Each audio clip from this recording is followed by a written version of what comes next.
네, 지난장과 연리장에 대한 꼼꼼한 브리핑, 맛있는 주식 간장게장 순서입니다. 오늘 함께 해주실 두 분 소개해드리겠습니다. LG 종금증권의 김우식 부장님, 리서치아나의 최성환 대표님 나오셨습니다. 안녕하세요. 안녕하십니까. 네, 반갑습니다. 두 분과 함께 한 주의 시작입니다. 월요일 간장게장 시작해 보도록 하겠습니다. 먼저 최성환 대표께서는 어떻게 보셨습니까? 예, 지난주 코스닥 시장 같은 경우에는 이제 중국 관련 소비주에서 어떻게 보면 다시 바이오주로 이동하는 그런 모습을 나타낸 것 같고요.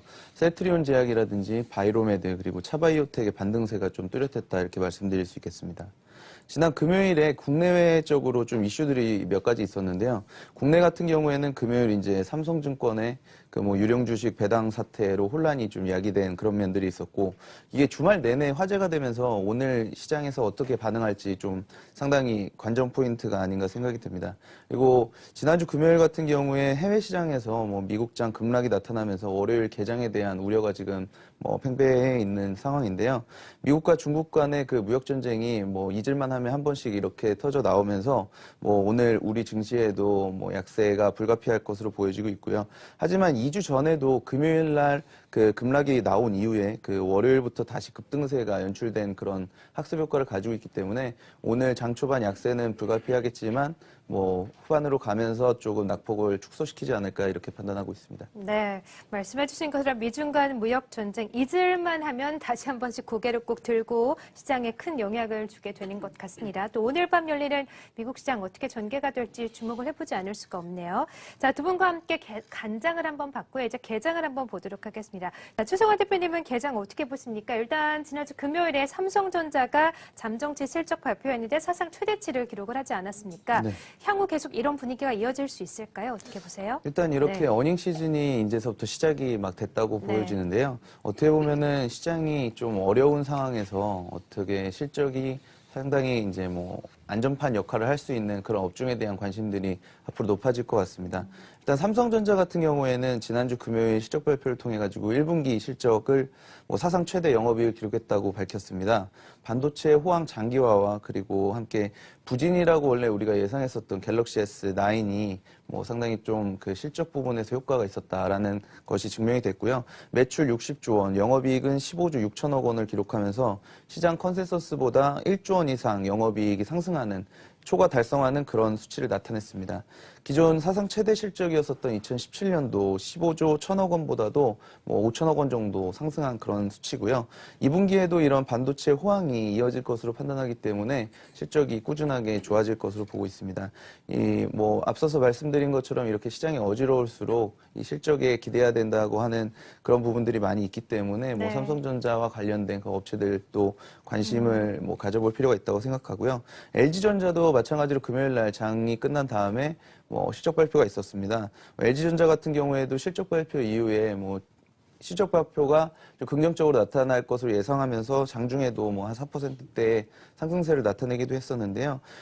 영업이익 부분에서 상당히 놀라운 수치를 기록했습니다. 20% 정도가 성장한 1조 1천억 원 정도를 기록을 했는데 사업 부분별 실적은 아직 공개되지 않았지만 가전 부분 그리고 TV 부분에서 상당한 성장세가 있었다 이렇게 판단할 수 있겠고요. 미국의 세이프가드 그리고 원재료 상승에도 불구하고 이런 영업이익을 기록할 수 있었던 부분에 상당히 이제 앞으로의 성장성이 유지될 거다라는 그런 관심들이 많은 것 같고요. 특히 가전 부분 같은 경우에는 지난해 영업이익률이 7.7% 정도를 기록했거든요. 이게 이제 글로벌 경쟁사인 월풀이 이제 5.1%, 일렉트로룩스가 지금 6.1% 정도를 기록했는데 확실히 이 프리미엄 브랜드로서의 입지를 확고히 하고 있는 것으로 이렇게 나타나고 있어서 앞으로도 이런 가전시장 쪽의 호황과 함께 실적이 꾸준히 좋아질 거다 이렇게 말씀드릴 수 있겠습니다. 네, 정말 그렇군요. 이 백색 가전 부문에서 LG전자가 정말 성장세를 거듭하고 있다는 얘기는 들었는데 이렇게 영업실적이 후실적을 발표하는 것 보니까 정말 소문이 맞다라는 생각이 드네요. 자, 두 분과 함께 개장까지 한번 이슈 살펴봤고요. 이제 종목을 한번 보도록 하겠습니다. 오늘 장에서 관심을 가질 만한 종목은 어떤 게 있을까요? 최성환 대표님 어떤 종목 보세요? 네. 저는 신성델타테크라는 업체에 대해서 말씀드리려고 하는데요. 저희가 요즘에 이사를 좀 준비를 하고 있는데 어떻게 보면은 그 LG의 시그니처 가전이라고 있지 않습니까? 제가 여기 상담을 받으러 갔다가도 상당 시간을 좀 기다린 그런 경우가 있었고요. 최근에 LG전자 가전이 진짜로 호조세를 보이고 있는 게 맞구나. 그 인기를 좀 실감할 수 있는 그런 기회가 된 것 같습니다. 네. 1분기 실적 호실적을 발표를 하면서 이 가전 부분의 최대 협력사인 신성 델타테크가 뭐 동반 성장을 지금 진행이 되고 있습니다. LG전자 가전 흥행으로서 그 뭐 1분기 어닝 서프라이즈가 예상이 되고 있는데요.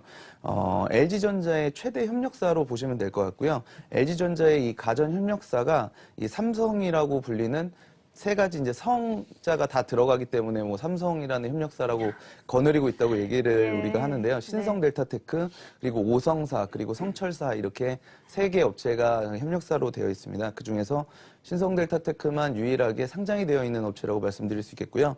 실적도 지금 매출액 기준으로 그 세 개 업체 중에 가장 높은 매출액을 기록을 하고 있습니다. 1분기 같은 경우에 매출액 1,200억 원, 영업이익 47억 원을 기록할 것으로 보고 있는데요. 이 부분도 마찬가지로 영업이익 부분에서 20% 이상 성장세를 기록할 것으로 보여지고 있습니다. 그리고 동사 같은 경우에는 2차 전지라든지 LG 그룹 내 물류 사업들을 진행을 하면서 어떻게 보면은 이런 그 단기간의 성장뿐만 아니라 중장기 성장 동력을 마련했다는 점에서 앞으로 2020년까지 매년 사상 최대 실적을 이어갈 것으로 보고 있고요. LG화학과 함께 그 폴란드 공장 증설에 같이 참여하게 되는데 2019년도에 시제품이 출시가 될 것 같고요. 2020년도서부터는 연간 500억 원의 그런 외형 성장을 이쪽 부분에서 기록할 수 있을 것으로 보고 있습니다. 그리고 LG그룹의 그 물류를 담당하고 있는데 만약에 LG전자가 그 GKW를 인수하게 된다면 이 폴란드 공장과 함께 뭐 일정 역할을 수행할 수 있을 것으로 보고 있기 때문에 상당히 그 중장기 성장 동력을 마련했다 이렇게 말씀드릴 수 있겠습니다. 하지만 이런 호실적에도 불구하고 동사 같은 경우에는 주가가 올 들어서 좀 하락하는 모습을 보여주고 있는데요. 이 부분이 가장 그 중요한 요인이 뭐냐면 오를만 하면 나오는 이 BW 물량들이 좀 있었습니다. 네. 이런 부분들이 지금 BW 잔액이 지금 50억 정도 남아 있는데 전부 다 이제 그 신흥이라는 대주주의 지분입니다. 행사가액이 2,400원이고 그리고 현 수준에서 그 현 상장된 주식수 기준으로 9% 정도 가지고 있는 규모인데 조만간에 이제 장기 투자자의 매각을 통해 가지고 이 오버행이 해소가 될 것으로 보여지고 있습니다. 그렇기 때문에 이런 실적 성장과 함께 이런 그 우려감 리스크들도 좀 없어지고 있는 상황이기 때문에 상반기에서부터 본격적인 상승 추세에 있지 않을까 이렇게 전망하고 있습니다. 네, 알겠습니다. 자, 오늘 최성환 대표님께서는 신성 델타테크를 관심 종목으로 주셨습니다.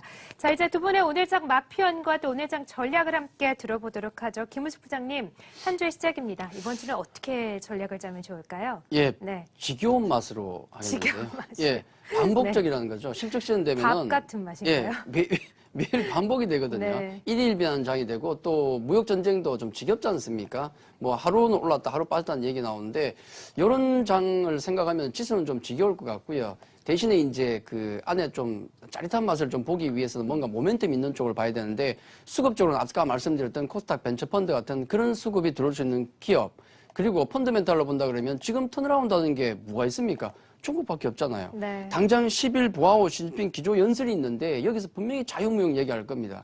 중국이 자기들 자유무역 얘기하면서 그렇겠죠. 우리에게 제재를 갈 수는 없거든요, 절대로. 반드시 풀린다. 이미 양재체가 얘기를 다 했지 않습니까? 또 거기다가 실무진 회담 같은 경우가 4월 중순 이후에 또 한 번 열립니다. 여기서는 지난 12월 우리 중국과 한국의 정상회담에서 나왔던 의제들에 대해서 점검을 다시 할 거거든요. 그래서 펀더멘털로 봐서는 중국 관련주, 수급 관련해서는 코스닥 벤처펀드가 들어올 수 있는 기업들 이쪽을 보시는 게 좋지 않을까 그렇게 말씀을 드리겠습니다. 네, 자, 다소 지지부진한 시장이 연출될 수 있겠지만 그래도 이 수급은 코스닥 쪽을 한번 지켜보시고 중국 모멘텀주 함께 보자고 전략을 말씀해 주셨습니다. 최성화 대표님께서는요? 예, 저도 네. 뭐 부장님과 비슷한 생각인데요. 네. 일단 저희도 먹어본 맛으로 하겠습니다. 일단 저희가 그 지난주 금요일에 미국장이 상당한 그 하락으로 인해서 오늘 우리 시장이 좀 오픈이 좀 상당히 우려스럽긴 하지만 얼마 전에 우리가 또 경험해 본 만큼 이런 학습 효과 등을 바탕으로 했었을 때 전략 후광의 그런 모습을 보이지 않을까 이렇게 예상이 되고요. 결국에 그 미중 간의 관계는 뭐 해소가 될 것으로 판단하는 시각이 우세하기 때문에 장기적으로 봤을 때는 결국에는 해소될 거다라는 시각을 뭐 말씀드릴 수 있겠습니다. 그리고 뭐 1분기 실적 시즌이니만큼 이런 그 우호적인 실적 발표 기업들의 뭐 집중하시는 그런 전략들이 이런 혼란스러운 시장에서 조금 좋은 그런 방어막이 되지 않을까 이렇게 생각하고 있습니다. 네, 맞습니다. 역시 주가의 방어막은 실적이 되겠죠. 실적 시즌과 함께 기업들의 실적에 주목을 해보자고 오늘 장 전략까지 말씀을 해주셨습니다. 간장게장 두 분과 함께했습니다. 고맙습니다.